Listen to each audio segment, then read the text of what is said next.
enseñanza de hoy tiene como título El león y el domador. Y vamos a hablar de nuestra vida neuronal, de nuestro cerebro y de la forma en que hemos sido educados para la identidad sexual. De eso es que vamos a hablar. Oseas capítulo 1, verso 1. Esta es la palabra del Señor que vino a Oseas, hijo de Beeri, durante los reinados de Usías, Jotán, Acaz y Ezequías, reyes de Judá, y durante el reinado de Jeroboam, hijo de Joás, rey de Israel.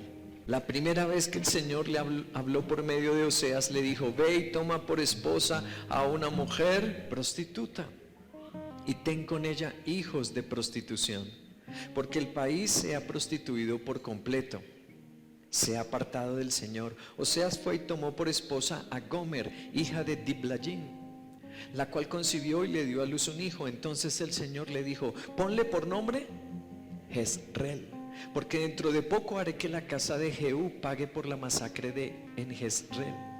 Así pondré fin al dominio del reino de Israel. Ese día quebraré el arco de Israel en el valle de Jezreel.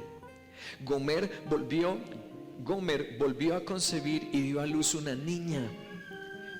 Entonces el Señor le dijo a Oseas: ponle por nombre Indigna de compasión, porque no volveré a compadecerme del reino de Israel, sino que le negaré el perdón.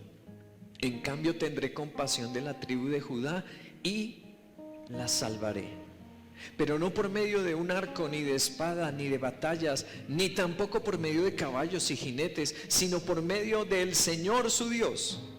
Cuando Gomer destetó a la niña indigna de compasión, volvió a concebir y tuvo otro hijo. Entonces el Señor le dijo a Oseas: ponle por nombre Pueblo Ajeno, porque ni ustedes son mi pueblo, ni yo soy su Dios. Con todos los israelitas serán tan numerosos como la arena del mar, que no se pueden medir ni contar. Y en el mismo lugar donde se les llamó pueblo ajeno, se les llamará hijos del Dios. Este libro de Oseas definió todo un país. Este libro de Oseas dejó lecciones personales, dejó lecciones sociales, dejó lecciones espirituales, y todo a través de ¿qué? De una vida sexual. Y todo empezó con el tipo de sexualidad que llevaba una mujer: prostitución. Y el tipo de sexualidad que llevaba a su esposo: santidad, siervo de Dios. Increíble. Estos dos paralelos los puso Dios al frente para mostrar lo mal que le iba a las personas cuya sexualidad estaba sin temer a Dios, sin respeto a Dios, sin tomar en cuenta a Dios. ¿Cómo le iba a ir a esa prostituta? Pero se iba a unir al lado de un hombre de Dios que en su sexualidad íntegro, respetuoso, decente, lleno de fe. ¿Y cuál iba a ser el resultado? Yo quiero anticiparme un poquito. La luz siempre vence las tinieblas. Veamos una panorámica de este libro con un video. El libro del profeta Oseas. Oseas vivió en el reino del norte en Israel, al que a veces llaman Efraín o Jacob, alrededor de unos 200 años después de que el reino del sur se hubiera separado de Judá. Recuerda la historia del libro de Primera de Reyes. Oseas fue llamado a hablar a nombre de Dios durante el reinado de uno de los peores reyes de Israel, Jeroboam II. La nación estaba cayendo en el caos, y en el año 722, el grande y terrible imperio asirio arrasó y destruyó a Israel. De nuevo, mira la historia de Segunda de Reyes. Y Oseas había visto venir todo esto. El libro es una colección de aproximadamente 25 años de predicaciones y escritos, y casi todo es poesía. Y esta colección ha sido diseñada para contener 3 secciones principales. Profundicemos y verás cómo funciona. La sección inicial cuenta la historia del matrimonio destrozado de Oseas con una mujer llamada Gomer, quien comete adulterio. Ahora, no es completamente claro si Gomer se acostaba con otros hombres antes o solo después de que se casaron, pero ellos tuvieron 3 hijos y luego las cosas se desmoronaron. El punto importante es que Dios le dice a Oseas que a pesar de la infidelidad de Gomer, él debe ir a buscarla, pagar sus deudas a sus amantes y comprometerse en su amor y fidelidad hacia ella una vez más. Y luego, Dios dice que todo esto, el matrimonio roto y luego restaurado, y los hijos, son símbolos proféticos que cuentan la historia de la relación de Dios con Israel. Mientras Gomer hacía lo malo, le iba mal. Pero cuando decidía volver al lado de su esposo, ella era rodeada de un hombre que la amaba de verdad. Un hombre que le era fiel y la respetaba y la honraba. De eso se trata este libro. Cómo nuestra vida sexual puede definir mi relación con Dios. Cómo mi vida sexual puede definir la familia que tendré. Cómo la vida sexual puede definirme el futuro. Entonces vamos a hacernos 3 preguntas con respecto a este matrimonio, a la identidad sexual de cada uno de ellos, una prostituta y un hombre fiel. El león y el domador. ¿Por qué razón puse como título El león y el domador? Bueno, la inspiración me vino de este librito.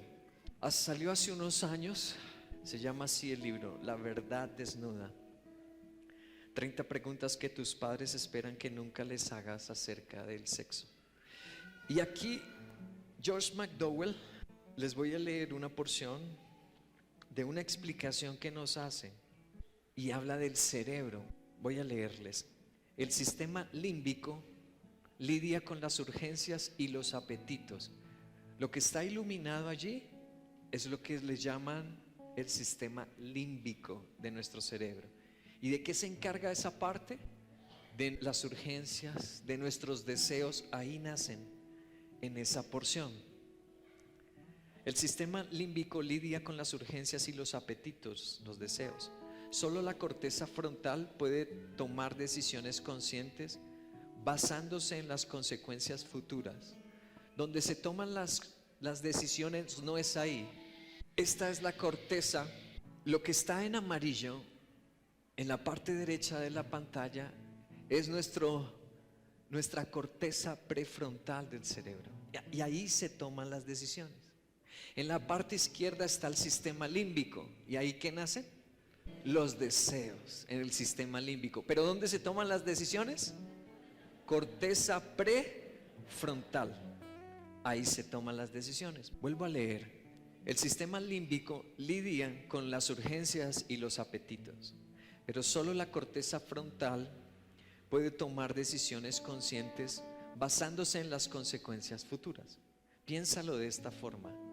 Si el sistema límbico está hambriento como un león, la corteza prefrontal es un domador de leones bien entrenado. El sistema límbico la compara el doctor Josh McDowell, la compara con un león. Pero la corteza prefrontal lo compara con ¿el qué? El domador de ese león. Interesante. Dice, piénsalo de esta forma. El sistema límbico está hambriento como un león. La corteza prefrontal es un domador de leones bien entrenado. El león solo quiere devorar y no piensa en lo que pueda llegar a suceder si ataca a la presa equivocada.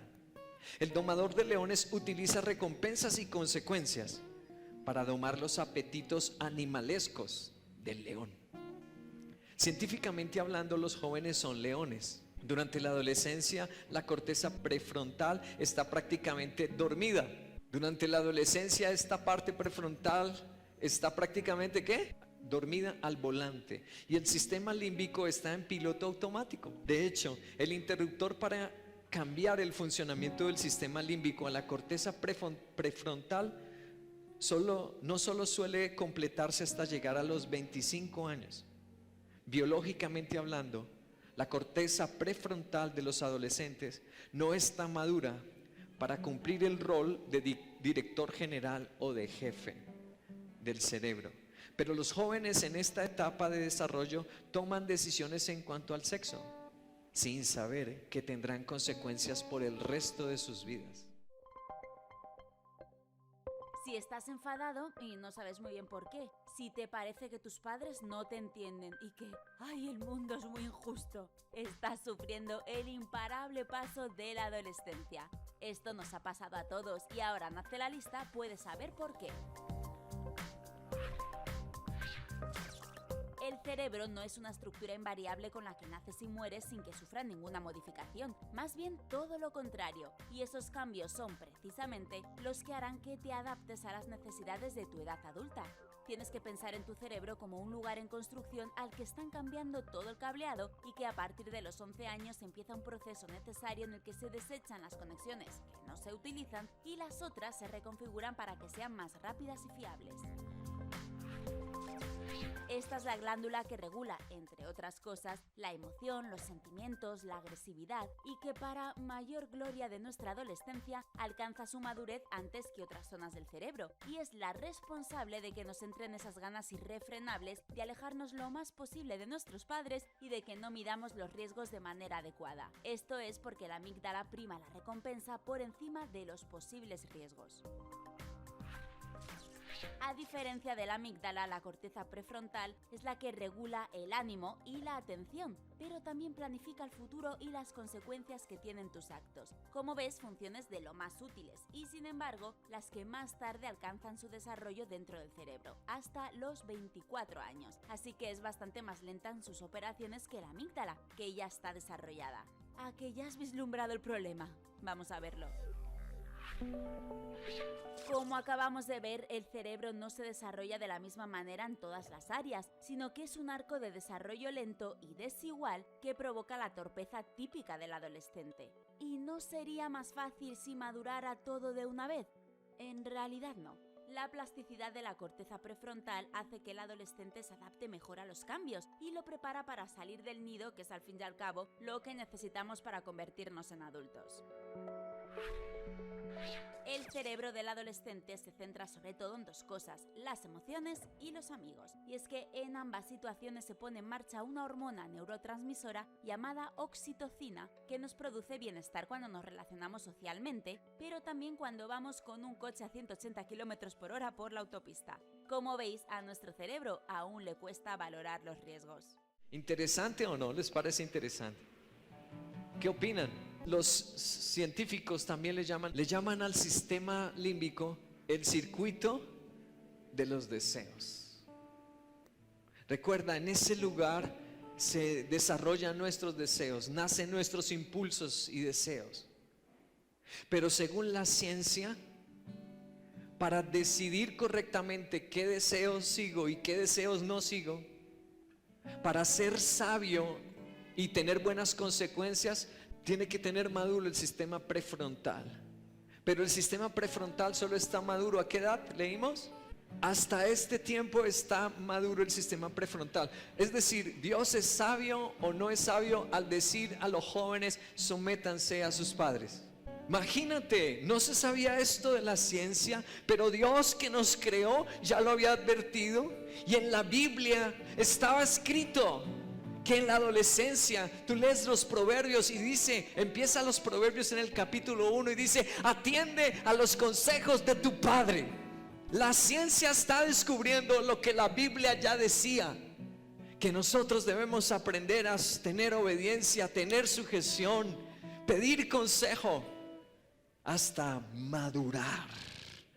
De ahí viene el título de nuestra enseñanza de hoy: los deseos y la razón, las pasiones y la sabiduría. Nosotros estamos haciendo caso a lo que Dios dice, estamos sometiendo nuestro cerebro, nos estamos dejando educar correctamente para nuestras decisiones en identidad sexual y en conducta sexual, o estamos siguiendo solo al león. La primera pregunta es: ¿puedo predecir mi futuro en pareja y en familia?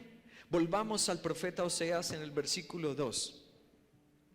El versículo 2 dice: la primera vez que el Señor habló por medio de Oseas, le dijo: ve y toma por esposa a una ¿qué? Prostituta. Luego sigue lo siguiente: ten con ella hijos de prostitución. Mira lo que el Señor le estaba advirtiendo al siervo, a su hijo. Al tomar una prostituta, sus hijos ¿cómo iban a salir? ¿Cuál iba a ser su futuro? no iba a ser tan tranquilo, iba a ser una revolución. Se lo advirtió. Cuando tú y yo tomamos decisiones en nuestra vida que no van con la palabra del Señor, luego vienen consecuencias, y Dios nos quiere advertir, Dios nos quiere prevenir, porque Dios nos ama. Así que le advirtió a su siervo: al tomar esta decisión de unirte con una persona que tiene así su sexualidad, que la maneja de esa forma, y ella no reconocía ningún domador, eso era Gomer. Pero el Señor desde ya le estaba advirtiendo cómo serían sus hijos, cómo le iría más adelante con ella. Entonces, ¿podremos predecir nuestro futuro con una pareja? Sí, la conducta sexual va a hablar mucho de la vida en pareja. Versículo 3. Oseas fue y tomó por esposa a Gomer, hija de Diblajim. Otra cosa que le dijo el Señor, que su padre, el padre de Gomer, de esa mujer prostituta, su nombre era ¿cómo? Diblajim. Eso es otra cosa impactante. Es otra cosa que nuestro Señor le dijo que observara y podría saber el futuro. Porque lo que significa Diblajim es una palabra hebrea que traducida al español es eso: doble torta de higo o dos tortas de higo. Diblajim significa alguien doble. ¿Alguien qué? Doble. Imagínate que en aquella época del profeta Oseas, que vimos que fue en la época del rey Jeroboam II, el pueblo de Israel hizo algo terrible, y es que venían a la iglesia, pero en la semana se iban a lugares como de brujería. Eso le pasó al pueblo en aquella época. Este nombre significaba eso justamente: alguien que era doble con el Señor. ¿Alguien que era qué? No era radical, no era de una pieza, no era de un pensamiento y una línea firme de convicción, no, sino era una persona ambivalente. Un día una cosa, otro día otra cosa. Un día al Señor, un día alabanzas, al otro día groserías, insultos. Entonces el Señor ya le estaba advirtiendo a su siervo Oseas cómo iba a ser su vida familiar. No iba a ser fácil. Ella viene de ese ambiente, le dijo el Señor. Ella viene de un ambiente de Diblajim. No le enseñaron a ser firme, no le enseñaron a ser de una pieza. Ella viene mal educada. ¿Sí podía saberlo desde antes o no lo podía saber Oseas? Lo podía saber. ¿Por qué? ¿Por qué lo podía saber? La vida sexual que ella llevaba, cómo pensaba de la sexualidad, y por la familia de la que ella venía. Tú y yo podemos saber qué vida tendremos de pareja y qué vida tendremos en la familia. Por supuesto, hay que ser obedientes y abrir los ojos y pedir consejo. 3 cosas nos dice la Biblia en las que debemos prepararnos para tener un futuro de pareja feliz como el que Dios quiere. ¿Dios quiere que seamos felices o no? 3 cosas debemos prepararnos. 3 cosas, jóvenes, los que aún no se han casado y los que están casados y no tuvieron una buena preparación. 3 cosas dice la Biblia. Le habló Dios a Oseas que tenían que preocuparse de 3 cosas para poder llegar a un matrimonio feliz, para poder romper ese pasado, ser libre de esa maldición, poder disfrutar de una pareja fiel y leal. La primera, la ignorancia y el olvido.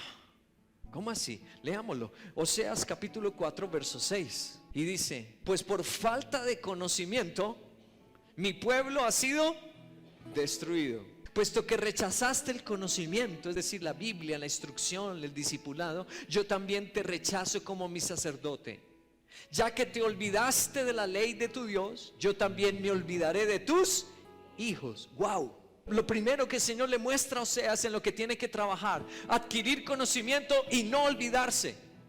Porque ellos por ignorancia unos y otros porque abandonaron el discipulado, abandonaron sus devocionales, abandonaron esa vida de servirle a Dios con amor. Unos porque nunca lo habían hecho, ignorancia, que es el caso de las personas que nunca han ido a una iglesia. Tus familiares y conocidos, la gente con la que trabajas o estudias en la universidad, ellos están en ignorancia y llevan unas vidas aparatosas, intrincadas, frustrantes en esa área. Tropiezo, caída tras caída, y algunos hasta se cortan. No son felices, se quieren matar algunos. Mujeres que se entregan totalmente al libertinaje porque un hombre jugó con ellas. Ese es el resultado de la ignorancia, por falta de conocimiento. Esta razón, dice el Señor, que fue la tragedia del pueblo y la tragedia de Oseas. ¿Por qué? Porque le faltó conocimiento y porque se olvidaron. El Señor dice: por eso tienes ese matrimonio así. Hubo una mujer a tu lado con la que te casaste que no me conocía o me olvidó y se fue a la prostitución, y por eso está sufriendo Oseas, y por eso está así mi pueblo sufriendo. No porque yo no lo ame, no porque yo no quiera bendecirlo, sino porque ellos se olvidaron de mí. La segunda área que debía cuidar está en Oseas 4:12. Dice: mi pueblo consulta a un ídolo de madera y ese pedazo de palo le responde. Wow, qué tremendo versículo.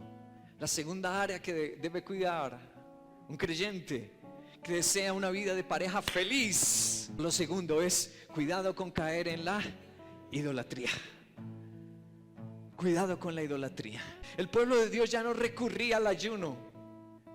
Ya no recurría. Este final de año ya programaste tus ayunos especiales. Se está acabando el 2019 y tenemos una gran promesa, la de Ezequiel 17, que al seco Dios lo hace. Que aunque estemos secos, increíble, Dios puede hacernos florecer. ¿Ya preparaste tus ayunos? ¿Ya le dijiste a tu familia: este fin de año nos vamos a intensificar la intercesión, nos vamos a ayunar? ¿O estás agarrado a un ídolo? Ese es el segundo problema por el cual Dios abandona. ¿Por qué? Cuando recurrimos a un ídolo, y en este tiempo tal vez no sea un ídolo de madera, sino sea el ídolo de mi empresa, el ídolo de una persona. Sin ti no soy feliz, me quiero morir sin ti. ¿Tú le consultas a ese palo, a esa escoba? ¿Cómo se te ocurre? Arrodíllate a un Dios vivo, que nuestro Dios puede darte a alguien infinitamente mejor. Arrodillémonos al Señor, ayunémosle a Él, y el Señor nos va a sorprender. Él tiene lo mejor para nosotros. Él hace milagros. Arrodillémonosle a Él, no a un ídolo. Y la tercera área que debían cuidar en el pueblo de Dios es nuestro tema, la inmoralidad sexual. Ese tercer punto está en Oseas capítulo 5 versículo 3. Dice: yo conozco bien a Efraín, Israel no me es desconocido, pero ahora Efraín se ha ¿qué? Prostituido, e Israel se ha mancillado. Tenía desorden en esa área. Entonces el Señor se lo explicó y le dijo que el área sexual es determinante en nuestra relación con Dios, en la clase de persona que seremos y en la vida que nosotros viviremos. Tres cosas que nos menciona Dios y que hoy vemos en nuestra sociedad. Vuelvo a un estudio al que le titularon Retrasa el romance. Vuelvo a hablar del cerebro y vuelvo a hablar de educación. Te estoy hablando en términos bíblicos, pero te estoy hablando en términos también científicos. Voy a leerte el estudio. Los estudios han demostrado un profundo vínculo entre comenzar a salir a una edad temprana y tener sexo a una edad temprana. Empezar a salir une a una pareja física y emocionalmente. Cuando permitimos que desde muy temprana edad nuestros hijos se ennovien, eso no es correcto, y no lo están diciendo la Biblia, sino científicos. La cercanía promueve el contacto físico, que libera poderosas hormonas de vinculación. Cerebro segrega poderosas hormonas y revoluciona poderosos motores sexuales para ambas partes. Es decir, como dice Proverbios, el que se acerca a las llamas arderán sus. Cuando uno se acerca al fuego se le quema la ropa. Y es lo que los científicos están diciendo. Si permiten que sus jóvenes empiecen a salir, y eso de amigobios, amigos especiales, dice, las hormonas se le van a alborotar. Las investigaciones prueban que a cuanta más temprana edad la gente comienza a tener pareja, más posibilidades hay de que se vuelvan sexualmente activos. No es la época. ¿Por qué? Porque en esa época manda el domador o manda el león. Solo el instinto y el deseo, no hay razonamiento porque aún no está maduro el cerebro. Por ejemplo, mira este dato importante en los Estados Unidos. Los jóvenes que comienzan a tener pareja a los 12 años de edad, se encontró en los Estados Unidos que el 91% de ellos tuvo sexo antes de graduarse de la secundaria. ¡Wow! Los que empezaron desde los 12 añitos, que les permitían novios y amigos, ¿qué porcentaje tuvieron sexo antes de graduarse del bachillerato? 91%. ¡Wow! Eso es supremamente alto. De 10, 9.1 terminaron teniendo sexo. Eso es muy alto. Segundo, de los que esperaban a tener pareja hasta los 16 años de edad, hasta los 16 esperaban, el 40% perdió su virginidad en la secundaria. No, yo hasta los 16. Mis papás me dijeron que a los 16 podía tener. Bueno, casi la mitad acaba en la cama. No es la época tampoco los 16. De los que esperaban a tener pareja hasta después de los 18 años, solo el 20% terminaron en relaciones sexuales. Por esa razón, esperar para el romance te ayudará también a esperar en el área sexual. Wow, qué interesante esto. ¿No les parece interesante? Te estoy hablando desde el punto de vista social. Estamos leyendo, y por eso me gusta el libro, porque más que todo habla de ciencia, filosofía, sociología. Me encanta por eso. Él es un siervo de Dios, pero él fue convertido por Dios con la razón. Porque si Dios nos regaló la razón, es porque quiere manifestarse en ella. No hay que anularla. No pienso, no opino, no digo. No, ese no es el mensaje de la Biblia. Esa no es la verdad. La verdad es que nuestra razón es un regalo de Dios. Y si nos nutrimos de una fuente correcta, nuestra razón nos va a ayudar a enamorarnos más y más de Dios. La segunda pregunta muy importante es: ¿puedo con amor cambiar a mi pareja? Oseas capítulo 2 versículos 6 al 8. Por eso le cerraré el paso con espinos, la encerraré para que no encuentre el camino. Con ardor perseguirá a sus amantes y al no encontrarlo dirá: prefiero volver con mi primer esposo, porque antes me iba mejor que ahora. Pero ella no ha querido reconocer que soy yo quien le da el grano. ¿Funcionó cerrando el paso? No le funcionó.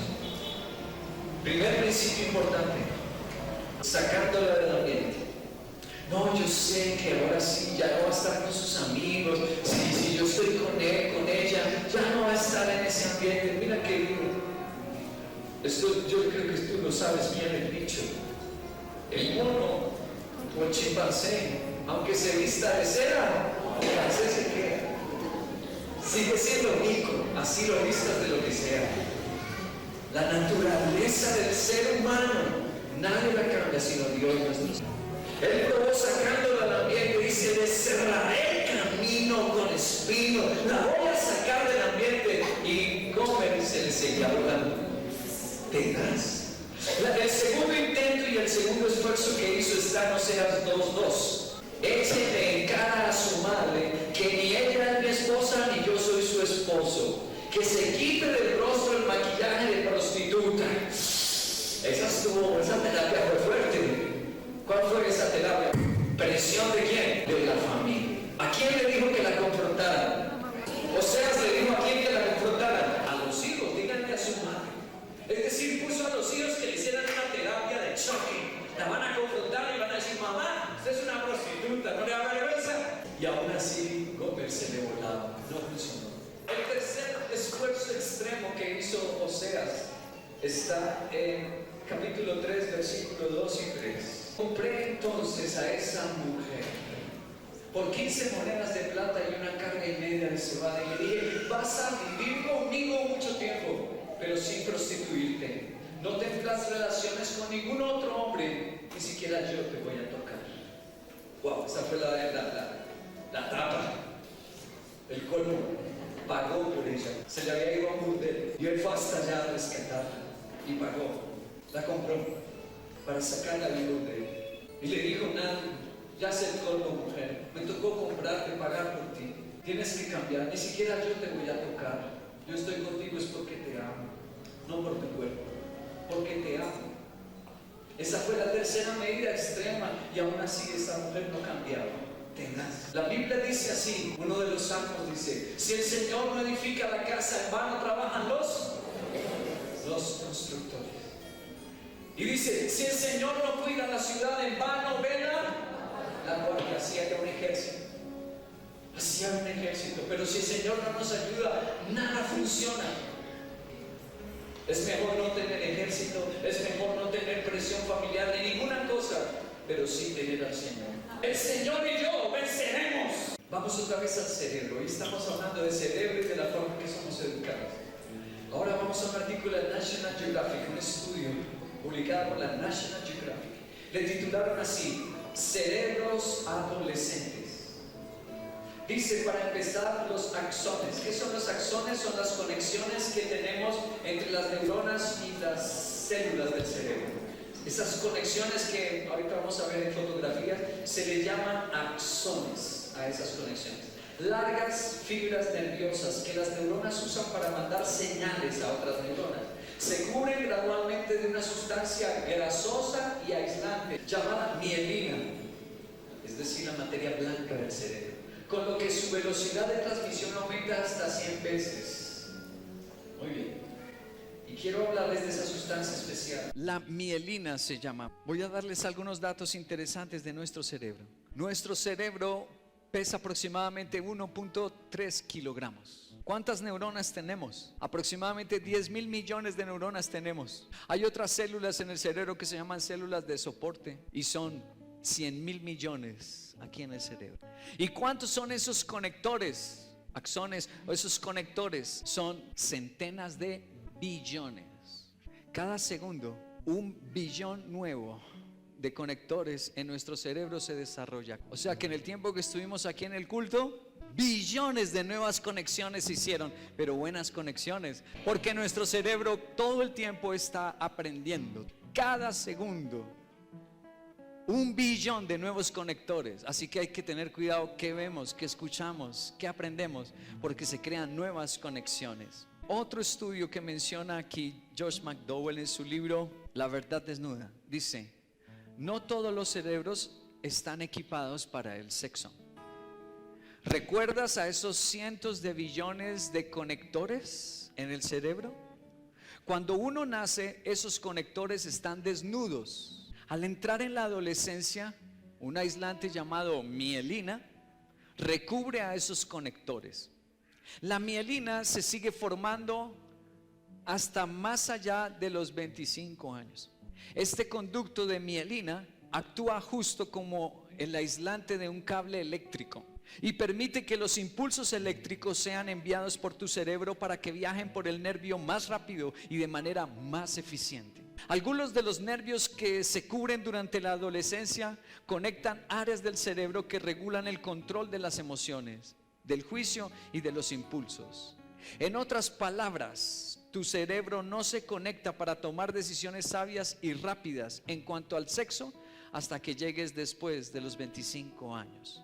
Los expertos de la neurociencia han descubierto que los cerebros adolescentes siguen madurando en otras áreas, y una de las últimas partes de nuestro cerebro en madurar es el sistema a cargo de ser juiciosos y de calmar nuestras emociones revoltosas, es decir, la corteza prefrontal. Ahí tenemos nuestro cerebro en la parte izquierda, y en la parte derecha esa red que la vemos constantemente en dibujos y fotografías.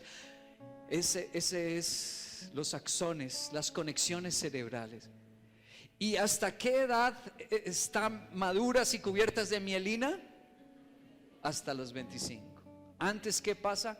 Que no nos llega la información rápida desde el sistema límbico, las emociones, hasta el sistema racional, hasta el sistema prefrontal. La mielina está trabajando hasta los 25 años. Las conexiones entre el sistema de los deseos, el sistema límbico y el sistema prefrontal hasta los 25. ¿Interesantísimo o no? La última, Pregunta que nos vamos a hacer esta mañana. ¿Puedo hallar un domador perfecto? Hay personas que ya pasaron los 25 años y no han aprendido a tomar decisiones sabias. A pesar de que el cerebro ya haya madurado, pero no toman decisiones sabias. ¿Será que sí existe un domador perfecto? Voy a responderles con 4 pasajes de Oseas. Los expertos en la teología dicen que el profeta más mencionado en el Nuevo Testamento es Oseas. ¿Cuál es el profeta más mencionado en el Nuevo Testamento? Si a mí me hubieran preguntado antes de haber estudiado este libro, yo hubiera respondido que Isaías, porque hay un montón de referencias en el Nuevo Testamento de Isaías. Me corcharon, porque el más mencionado es Oseas. Más de 30 veces se menciona a Oseas en el Nuevo Testamento. Una historia de sexualidad es la más importante para nombrarla en el Nuevo Testamento. Dios lo consideró que sí. La historia de una prostituta con un profeta, ¿lo consideró muy importante? Sí. Es la que más referencia se hace en el Nuevo Testamento. Voy a compararles. Oseas 11:1 dice: desde que Israel era niño, yo lo amé, y de Egipto llamé a mi hijo. ¿De dónde lo llamé? De Egipto. Ahora vamos al Nuevo Testamento. Lo menciona Mateo capítulo 2 verso 15. Dice: donde permaneció hasta la muerte de Herodes. De este modo se cumplió lo que el Señor había dicho por medio del profeta: de Egipto llamé a mí. Wow. El Señor dice que se cumplió en Jesucristo esa profecía, porque Jesucristo tuvo que huir a Egipto cuando Herodes lo quería matar. El Señor dice: se cumplió en Cristo la profecía de Oseas. ¿Quién es el único que nos saca a nosotros del mundo? El único que puede cambiar a una prostituta. ¿Quién? Dios es el único que nos saca de Egipto y del mundo. La segunda referencia, Oseas 6:6. Lo que pido de ustedes es amor y no sacrificios, conocimiento de Dios y no holocaustos. ¿Dónde se cumplió? Mateo 9:13. Gracias. Pero vayan y aprendan lo que significa: pido de ustedes misericordia y no sacrificios, porque no he venido a llamar a los justos, sino a los pecadores. Otra vez, Jesucristo es el único que puede con su amor cambiarnos. La tercera referencia, Oseas 2:23. Yo la sembré para mí en la tierra, me compadeceré de la indigna de compasión. A pueblo ajeno lo llamaré pueblo mío, y él me dirá mi Dios. Romanos 9:25 dice: así lo dice Dios en el libro de Oseas: llamaré mi pueblo a los que no son mi pueblo. Llamaré. El único que puede cambiar a una prostituta, el único que a la que no era pueblo de Dios, estaba en ignorancia o la había olvidado, el único que cambia, dice Romanos, es Dios. Y la última referencia, Oseas 13:14. ¿Habré de rescatarlos del poder del sepulcro? ¿Los redimiré de la muerte? ¿Dónde está, oh muerte, tus plagas? ¿Dónde está, sepulcro, tu destrucción? Vengan, que no les tendré misericordia. Primera de Corintios 15:55. ¿Dónde está, muerte, tu victoria? ¿Dónde está, muerte, tu aguijón? El aguijón de la muerte es el pecado, y el poder del pecado es la ley. Pero gracias a Dios que nos da la victoria por medio de nuestro Señor.